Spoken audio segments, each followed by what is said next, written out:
What's going on, fellas and fellaettes? This is Sacred Raptor here, and today I'm bringing you something really special, my very first commentary. So I hope you guys enjoy it, and without further ado, let's go ahead and get right on into it. So I'd like to take this time to tell you guys a little bit about myself, but first and foremost, I'd like to say that this is not a downtrodden video. It's not a tearjerker video. I'm not trying to get reactions out of this video. I'm just here to share my story with you guys. I'll be sharing my full life story in another commentary video, so be on the lookout for that one as well. So I was born in Sanford, Florida. I lived with my mom and dad till I was about 4 years old.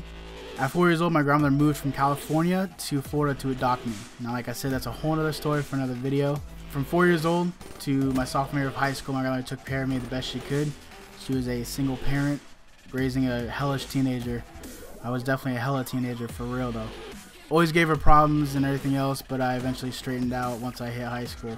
Shout out to all my single parents out there who are raising kids by themselves. You guys are my heroes, for real.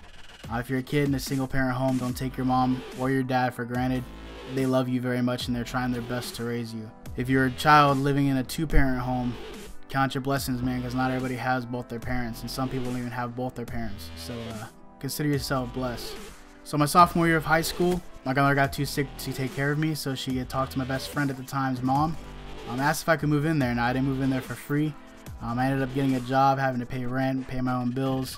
I was doing my thing, you know. So I went through high school, trying to do my best for my grandmother so she could see me graduate, because she had 3 kids of her own. And she was saying that she was staying alive just to see me graduate high school because she didn't get to see it from any of her other kids. My senior year of high school rolls around. I'm doing good. I have great grades. I'm getting along with most people. I have my group of friends that I hang out with. I played a lot of video games. Video games is kind of my release of school besides playing basketball.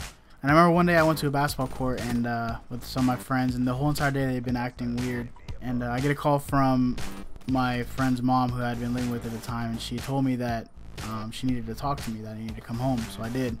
And I remember it was Mother's Day in 2004, which was my senior year. And I remember walking in, and I remember seeing a couple of family friends that were there. I remember them telling me, "Hey Don, we need you to sit down." And me being the little ghetto kid that I was like, "Nah, I'm not gonna sit down. I'm fine. Go ahead and tell me what you need to tell me." And they're like, "Your grandmother passed away this morning." And I just remember that moment. My whole entire world felt like it crashed down.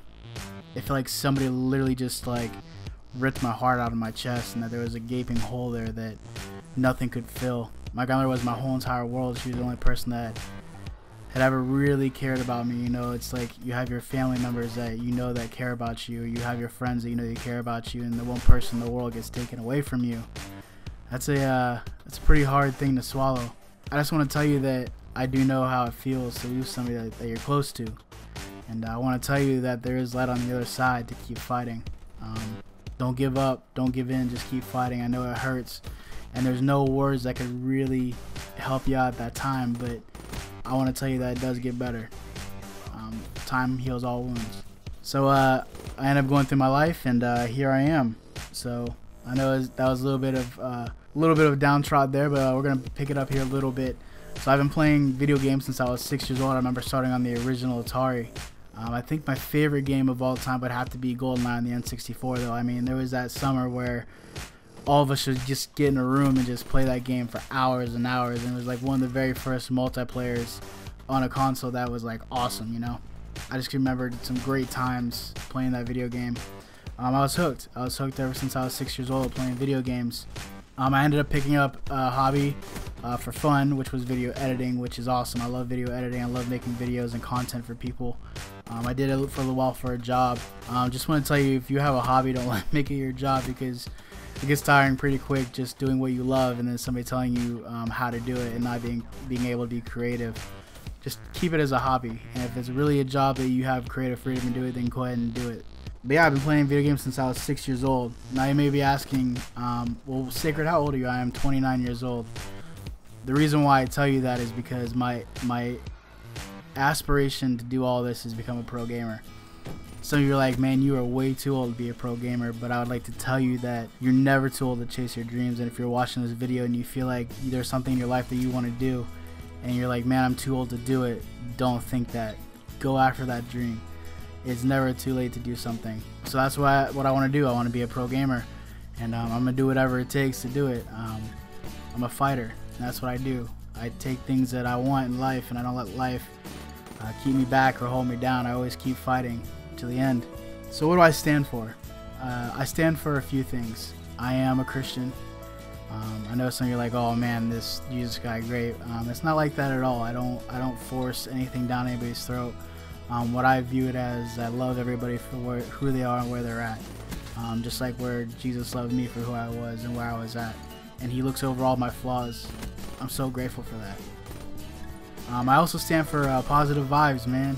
Like, you know, it's everybody needs to have those positive vibes in life, and it's, you know, there's too much negativity in the world, too much things going on in the world, too many people getting shot over stupid stuff, or people getting arguments over dumb things. I just watched a video today actually where there was an incident with road rage where this guy cut these motorcyclists off, and the motorcyclist like, what are you doing, dude? And the guy decides to run the motorcycle over. Like, you know, you really that angry in life to where you just want to run somebody over something stupid like that? There's just so many negative things in this world, and too many of us are fighting each other. I just say, just love each other, man. Like, who cares? Like, is there something really that important in life where you have to go out of your way to try to make somebody else's life miserable? You're really that miserable in life to where you want to make somebody else's life miserable?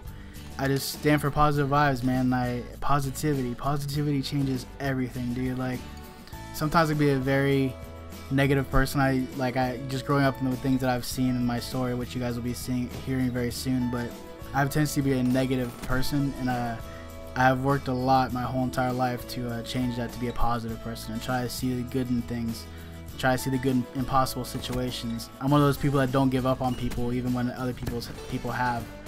Some people look at somebody who's addicted to drugs and be like, man, there's no hope for them, and I can just see where they can be and who they were and who they can be, you know, and I don't want to give up on that, so I try to fight for those people. That's kind of what I stand for in this life. But that's just a little bit about myself. Make sure you leave a comment, make sure you rate this video, like it, share it. I'm just here to make great videos for you guys and entertaining content. I love every single one of you. Make sure you follow me on social media at Sacred Raptor. I have a Twitter as well as a Twitch account, which I try to stream when I can. I'll be improving streams hopefully here pretty soon. As always, make sure you rip that sub, like, and share button. Let's share the positivity of people in the world. I think everybody needs to hear a positive message every once in a while, an encouraging message. You know, I stand for encouragement as well. I forgot to mention that, but encouragement is a big thing for me as well. I do hashtag encouragement every Mondays, so I pick somebody who I want to see on Twitter that follows me, and I just say something encouraging about them, because I think we all need a little bit of encouragement in our lives. So make sure you share this video to get some encouragement out to people. I love every single one of you. Thank you. Make sure you stay positive, man. Make sure you take something out of your day. Sometime out of your day, just say something positive about somebody that you normally wouldn't. Just like, let's make that change. Like, I think that's a challenge that I want to challenge everybody with. Just take somebody who you really don't like and just say something positive to them, and just see what it does in your life. I think that's it for today, man. And this is my first commentary video. I'm really excited about where this is going to take me and where I'm going to go, and the journey that you guys are on with me. I love every single one of you. Without you, I wouldn't be doing this. I just want to entertain you guys and make some great videos and show you guys how good I am at Call of Duty. Hopefully there'll be more things as well. But as always, stay classy, YouTubians, and I'll check you guys later.